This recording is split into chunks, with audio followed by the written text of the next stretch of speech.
प्यारे परीक्षार्थियों, आप सभी का स्वागत है आपके अपने और फेवरेट चैनल टीचिंग परीक्षा में। आज की इस वीडियो में हम एटॉमिक नंबर, परमाणु संख्या के बारे में पढ़ने वाले कि एटॉमिक नंबर क्या होता है, उसे कैसे निकाला जाता है, इसके ऊपर हम क्वेश्चन की मदद से समझने वाले हैं। यह एटॉमिक नंबर वाला जो टॉपिक है हर एक एग्जाम में केमिस्ट्री में पूछे जाने वाला टॉपिक है और यह आपके लिए इंपॉर्टेंट है। वीडियो को लास्ट तक देखना है। अगर आप ये वीडियो देख रहे हैं फटाफट इसे लाइक, ज्यादा से ज्यादा शेयर करते जाने, और अगर आपने अभी तक टीचिंग परीक्षा चैनल को सब्सक्राइब नहीं किया है तो सब्सक्राइब भी कर लेंगे। चलिए बढ़ते हैं कि एटॉमिक नंबर क्या होता है, परमाणु क्रमांक या परमाणु संख्या क्या होती है। ठीक है, तो इसके बारे में, एटॉमिक नंबर के बारे में खोज किसने किया है? मोस्ले ने किया है। एटॉमिक नंबर की खोज, परमाणु संख्या की खोज किसने की है? मोस्ले ने की है। परमाणु संख्या को किससे डिनोट किया जाता है, किससे दर्शाया जाता है? Z से। अगर मैंने कोई एलिमेंट लिखा है, मान लीजिए मैंने लिखा है कार्बन, नीचे पर लिखा है 6 और ऊपर पर लिखा है 12, तो जो नीचे वाला नंबर रहता है, जो नीचे वाला नंबर रहता है वो परमाणु संख्या होती है, एटॉमिक नंबर रहता है, जिसे Z से डिनोट किया जाता है। और ऊपर वाला जो नंबर रहता है वो मास रहता है, द्रव्यमान रहता है। इसे हम नेक्स्ट वीडियो में कवर करेंगे। मास क्या होता है, उसे किससे दर्शाया जाता है, इसका नेक्स्ट वीडियो भी आने वाला है, वो आपको जरूर देखना है। दोनों वीडियो में, एक में हम एटॉमिक नंबर कैसे निकालते हैं और एक में हम एटॉमिक मास कैसे निकालते हैं, सीखने वाले हैं।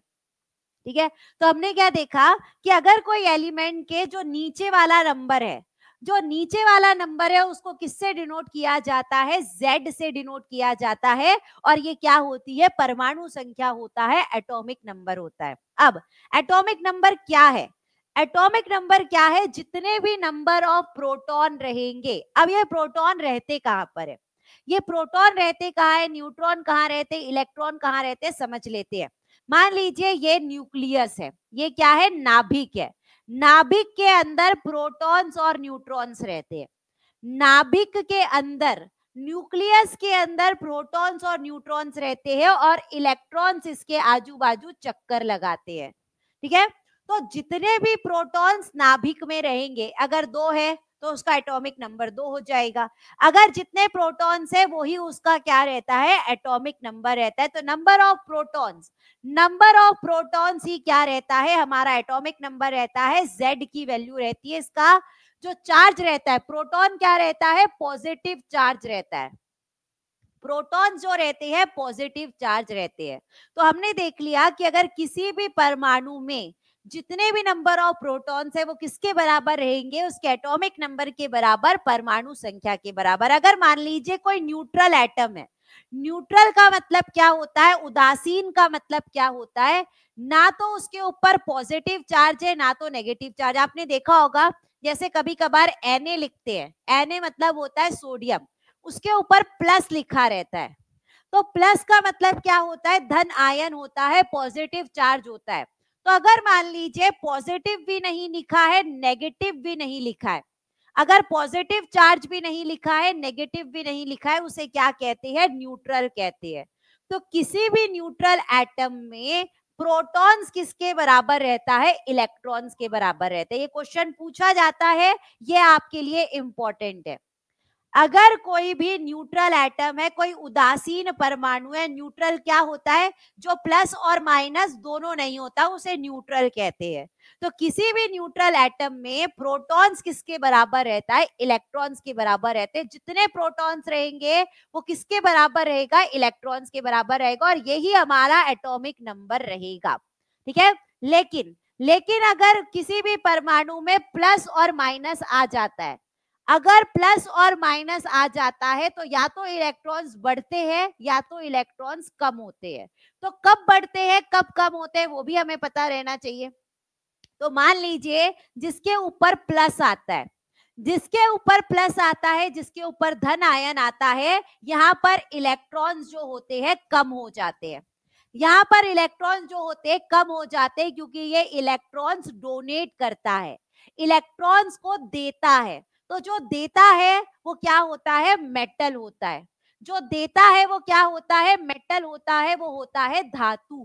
ठीक है, मैंने क्या कहा कि अगर कोई न्यूट्रल एटम है, जिसमें प्लस भी नहीं है, जिसमें माइनस भी नहीं है, वो प्रोटॉन्स किसके बराबर है? इलेक्ट्रॉन्स के बराबर है। लेकिन जिसके ऊपर प्लस आता है तो वो क्या करता है? इलेक्ट्रॉन्स डोनेट करने का काम करता है, इलेक्ट्रॉन्स देने का काम करता है। जो इलेक्ट्रॉन्स देता है उसमें इलेक्ट्रॉन्स कम हो जाएंगे, इलेक्ट्रॉन्स कम हो जाएंगे, उसे क्या कहते हैं? मेटल कहते हैं। जिसके ऊपर माइनस आता है, जिसके ऊपर माइनस आता है, जिसके ऊपर ऋण आयन आता है, वो इलेक्ट्रॉन्स लेने का काम करता है, वो इलेक्ट्रॉन्स लेने का काम करता है। इलेक्ट्रॉन्स बढ़ जाते हैं और उसे क्या कहते हैं? नॉन मेटल कहते हैं, अधातु कहते हैं।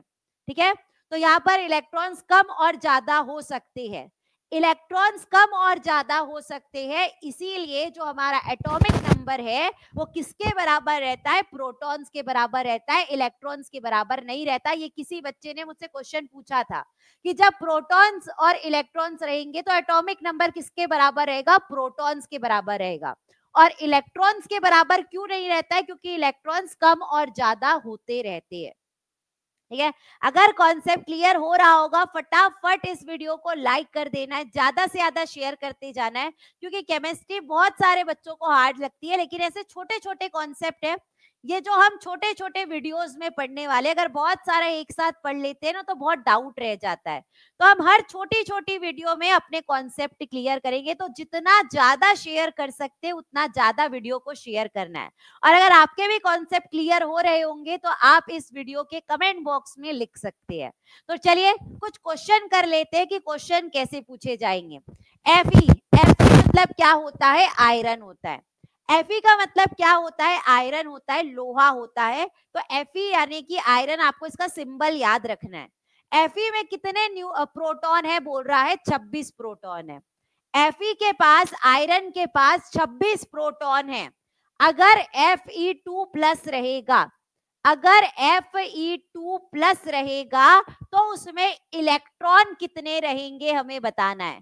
तो मैंने क्या कहा? इसके ऊपर प्लस रहता है वो इलेक्ट्रॉन देने का काम करता है, तो इसके ऊपर प्लस है, इसके ऊपर प्लस है, ये क्या है? मेटल है। इसके ऊपर प्लस है, इसके ऊपर क्या लिखा है? प्लस, इसका मतलब ये मेटल है, धातु है, तो ये इलेक्ट्रॉन्स देगा। कितने इलेक्ट्रॉन्स देगा? 2 इलेक्ट्रॉन दे देगा। 2 प्लस लिखा है तो 2 देगा, 3 प्लस लिखा रहेगा तो 3 देगा। तो ये कितने इलेक्ट्रॉन्स देगा? 2 इलेक्ट्रॉन्स देगा। तो जब ये 2 इलेक्ट्रॉन्स दे देगा तो इसके पास कितने इलेक्ट्रॉन बचेंगे? 24 इलेक्ट्रॉन बचेंगे। कितने थे? 26 थे। जितने प्रोटॉन है उतने इलेक्ट्रॉन मान के चलना है, जितने प्रोटॉन है उतने इलेक्ट्रॉन मान के चलना है। तो 26 प्रोटॉन है तो अभी कितने हैं? 26 इलेक्ट्रॉन है। उसमें से उसने 2 इलेक्ट्रॉन को दे दिया, तो 2 इलेक्ट्रॉन को जब दे देता है तो उसके पास कितने बच जाएंगे? 24 इलेक्ट्रॉन बच जाएंगे। तो ये किसके अंदर आता है? मेटल के अंदर आता है। आगे बढ़ते हैं। परमाणु क्रमांक को किस अक्षर के द्वारा निरूपित किया जाता है? एटॉमिक नंबर को किसके द्वारा रिप्रेजेंट करते हैं? मैंने बताया है कि जो नीचे वाला नंबर रहता है उसे एटॉमिक नंबर कहते हैं। उसे किससे रिप्रेजेंट किया जाता है? Z से। किससे लिखा जाता है? Z से लिखा जाता है। किसी तत्व का परमाणु क्रमांक नाभिक में मौजूद किसकी संख्या के बराबर होता है?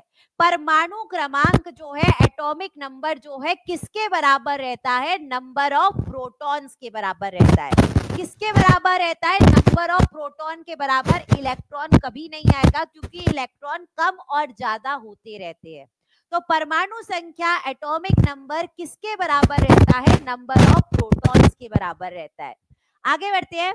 एक परमाणु की परमाणु संख्या क्या होती है जिसमें 10 प्रोटॉन है और 11 न्यूट्रॉन है? प्रोटॉन कितने हैं? 10 है, और न्यूट्रॉन कितने हैं? 11 है। आपसे पूछ रहा है इसका एटॉमिक नंबर क्या होगा, इसकी परमाणु संख्या क्या होगी। तो हमने अभी पढ़ा कि परमाणु संख्या किसके बराबर रहती है? प्रोटॉन्स के बराबर रहती है। प्रोटॉन कितने हैं? 10 है, तो एटॉमिक नंबर भी कितना हो जाएगा? 10 हो जाएगा। न्यूट्रॉन का इस्तेमाल कहां पर करना है मैं आगे आने वाले वीडियो में बताने वाली हूं, जिसमें हम एटॉमिक मास के बारे में पढ़ेंगे कि द्रव्यमान कैसे निकाला जाता है। आज हमने सीखा है कि परमाणु संख्या कैसे निकाली जाती है, जितने भी प्रोटॉन है वो उसकी परमाणु संख्या है। ठीक है, ये वाला क्वेश्चन आप सभी के लिए होमवर्क क्वेश्चन रहेगा कि निम्न तत्व में से किसमें न्यूट्रॉन नहीं होता है?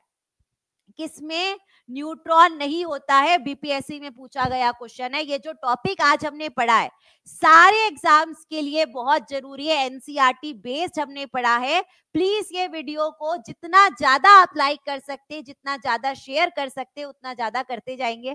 और अगर आपने अभी तक टीचिंग परीक्षा चैनल को सब्सक्राइब नहीं किया है तो सब्सक्राइब भी कर लेंगे। इसके नेक्स्ट पार्ट में हम मास कैसे निकालते हैं, द्रव्यमान कैसे निकालते हैं, वो पढ़ने वाले हैं। तो वो वीडियो के लिए भी आपको वेट करना है और वो वीडियो भी आपको देखना है, ठीक है। तो मिलते हैं हम अपने नेक्स्ट वीडियो में, तब तक के लिए आप सभी को thank you, bye, take care and all the best.